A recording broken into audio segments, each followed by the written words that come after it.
ಇವರ ಮಾತಂತಿರಲಿ ರಾಜನೆ ಕೇಳು ಜನಿಯ ಮಹಿಮೆಯ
ಗ್ರಹಗಳಿಗೆಲ್ಲ ಬೆಟ್ಟರಾಗಿರ್ತಕ್ಕಂಥ ಗ್ರಹಗಳಿಗೆಲ್ಲ ಶಿಸ್ತನಾಗಿರ್ತಕ್ಕಂಥ ಗ್ರಹವೆಂದರೆ ಶ್ರೀಗ್ರಹ. ಕಾಶ್ಯಪ ಗೋತ್ರೋದ್ಭವನಾಗಿ ಬೆಲ್ಲವಾದ ಗಟ್ಟಿಯನ್ನು ಹಿಡಿದುಕೊಂಡು ಗಗನಮಾರ್ಗದಲ್ಲಿ ಕಾಕವಾಗಲಿ ಸಂಚಾರ ಮಾಡುತ್ತಿರುವ ಶ್ರೀದೇವ ಶ್ರೀಗ್ರಹ. ಈತನಿಗೆ ಪ್ರಿಯವಾಗಿರ್ತಕ್ಕಂಥ ಕಪ್ಪು ಎಳನಿಟ್ಟು ಬದಿ ಪತ್ರೆಯನ್ನಿಟ್ಟು ಕಪ್ಪು ರೇಷ್ಮೆ ವಸ್ತ್ರವನ್ನಿಟ್ಟು ದೀಪ ಧೂಪ ನೈವೇದ್ಯಗಳಿಂದ ಸ್ನಾನಗಳಿಗೆ ಗಂಧಾಕ್ಷತೆಗಳಿಂದ ಪಂಚಾಮೃತ ಮಾಡಿದೆ. ಆದರೆ ಸಕಲ ಸಂಪತ್ತನ್ನು ಕೊಟ್ಟು ಕಾಪಾಡುವನಿಗೆ ಆ ಮಹಾರಾಜ. ಅದು ಅಲ್ಲದೆ ಈತನಿಗೆ ಪ್ರಿಯವಾಗಿರ್ತಕ್ಕಂಥ ಬಣ್ಣವೆಂದರೆ ಕಪ್ಪು ನೀಲ ವರ್ಣವನ್ನಪ್ಯ. ಈತನ ಪರಾಕ್ರಮವನ್ನು ಹೇಳಬೇಕಾದರೆ ಹುಟ್ಟಿದಾಗಲೇ ತನ್ನ ತಂದೆಗೆ ಕುಷ್ಠರೋಗವನ್ನು ಹುಟ್ಟಿರ್ತಕ್ಕಂಥ ಮಹಾದೈವನು ಸತ್ಯವ್ರತ ಮಹಾರಾಜ. ಆತನ ವಿಚಾರವನ್ನು ಹೇಳುತ್ತೇನೆ ಕೇಳಿ ಎಂಬುದಾಗಿ ಯಾವ ಅರಮನೆಯ ಪಂಡಿತೋತ್ತಮರಾಗಿರ್ತಕ್ಕಂಥ ಒಬ್ಬಂದನೇ ಪಂಡಿತೋತ್ತಮರು ಆ ಕಡಿಗಾಲದಲ್ಲಿದ್ದಾರಂತೆ. ಅಯ್ಯ ಸತ್ಯವ್ರತ ಮಹಾರಾಜ,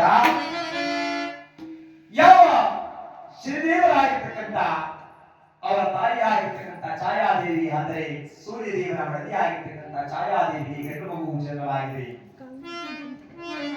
ಯಾವ ಸೂರ್ಯದೇವನಾದರೂ ಮೂರು ಲೋಕಕ್ಕೆಲ್ಲ ಬೆಳಕನ್ನು ಕೊಡ್ತಕ್ಕಂಥ ದೇವ ಅಂದರೆ ರಾಜ. ಗ್ರಹಗಳಲ್ಲಿ ಹಿರಿಯ ಗ್ರಹ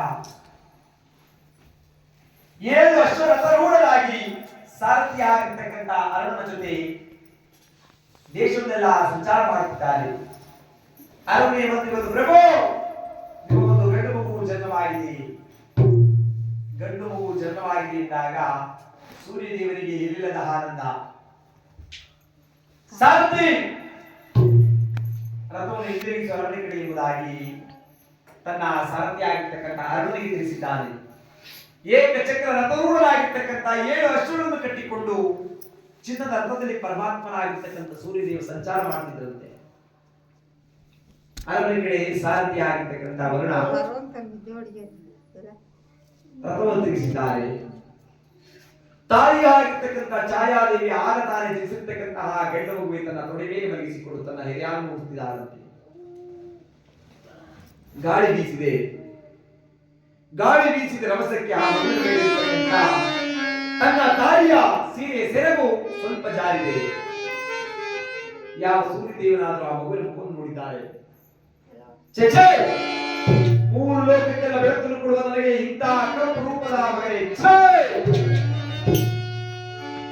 ಇದ್ದಾಗ ಜಗದೊಡೆಯನಾಗಿರ್ತಕ್ಕಂತಹ ಕಲಿಪುರುಷ ಕಾಕವಾನ ಶಿವನಿಗೆ ಮನಸ್ಸಿನಲ್ಲಿ ಬಾರಿ ಯೋಚನೆ ಮಾಡಿದರು. ನನ್ನ ಜನ್ಮಕ್ಕೆ ಕಾರಣಕರ್ತನಾಗಿರ್ತಕ್ಕಂಥ ನನ್ನ ತಂದೆಯೇ ನನ್ನನ್ನು ಕಪ್ಪು ರೂಪದ ಕ್ರೂಪಿಯನ್ನು ನಿಂದಿಸಿದ ಮೇಲೆ ಈ ಕಲಿಯುಗದಲ್ಲಾಗಲಿ ಈ ತೀರ್ಥಾಯುಗದಲ್ಲಾಗಲಿ ಯಾವ ಯುಗದಲ್ಲಾಗಲಿ ಈ ಮೂರು ಲೋಕದಲ್ಲಿ ಯಾರಾದರೂ ನನ್ನನ್ನು ದೈವ ಎಂಬುದಾಗಿ ಪೂಜಿಸುವರೆ ಎಂದಾಗ ತನ್ನ ದೃಷ್ಟಿಯನ್ನು ಬಿಟ್ಟಿದ್ದಾರೆ. ರಥಕ್ಕೆ ಕಟ್ಟಿರ್ತಕ್ಕಂಥ 7 ಕುದುರೆಗಳ ಕಣ್ಣುಗಳು ಕಾಣದಂತೆ ದಿಕ್ಕಿಟ್ಟು ದಿಕ್ಕಾಪಾಲಾಗಿ ಓಡಿ ಹೋಗಿದ್ದಾವೆ. ಸಾರಥಿ ಆಗಿರ್ತಕ್ಕಂಥ ಅರುಣ ಕೈಕಾಲು ಎಡವಾಗಿದೆ. ತನ್ನ ತಂದೆಯಾಗಿರ್ತಕ್ಕಂಥ ಸೂರ್ಯದೇವನಿಗೆ ಮೈಯೆಲ್ಲವೂ ಕುಷ್ಠರೋಗವು ಪ್ರಾಪ್ತವಾಗಿದೆ. ಕ್ಷಣಾರ್ಧದಲ್ಲಿ ಜಗವೆಲ್ಲವೂ ಅಯೋಮಯವಾಗಿದೆ. ಯಾವ ತಾಯಿಯಾಗಿರ್ತಕ್ಕಂಥ ಛಾಯಾದೇವಿ ಪರಮಾತ್ಮ ಈ ಮಗುವಿನ ಶಾಖವನ್ನು ತನ್ನ ಜನ್ಮ ಕೊಟ್ಟಿರ್ತಕ್ಕಂಥ ತಂದೆಗೆ ತೆಗೆದುಕೊಳ್ಳಲು ಸಾಧ್ಯವಿಲ್ಲದಿದ್ದಾಗ ಮಾನವರು ಯಾರಾದರೂ ತಿಳಿದುಕೊಳ್ಳಲು ಸಾಧ್ಯವೇ ಇದ್ದಾಗಿ ತನ್ನ ಸೀರೆಯ ಸೆರೆಯನ್ನು ಮಗುವಿನ ಮುಖದಲ್ಲೇ ಇರಿಸಿದ್ದಾರೆ. ಮತ್ತೆ ಕ್ಷಣಾರ್ಧದಲ್ಲಿ ಎಲ್ಲವೂ ಅಯೋಮಯವಾಗಿದೆ. ಅಯ್ಯ ಸತ್ಯವ್ರತ ಮಹಾರಾಜ, ಈತ ಜನ್ಮ ಕೊಟ್ಟ ತಂದೆಯನ್ನೇ ಬಿಟ್ಟವನಲ್ಲ, ಇನ್ನು ಕೇವಲ ಮಾನವರಾಗಿರ್ತಕ್ಕಂಥ ನಮ್ಮನ್ನು ಬಿಡುವನೆ. ಆದ್ದರಿಂದ ಈತನ ಮೈದಿನ ಕೇಳಿದ ಮಾತ್ರಕ್ಕೆ ದೇವಾದೇವತೆಗಳಿಗೆ ಗಡಗಡ ಭಯ ಪೂಜೆ ಮಾಡಿಯ ಎಂದಾಗ ಸತ್ಯವ್ರತ ಮಹಾರಾಜ ಹೇಳಿದ್ದಾರಂತೆ ಆ ಕಳಿಂಗ ನಗರದಲ್ಲಿ ಪಡಿತರೆ ನೋಡಿ ಸಾಕು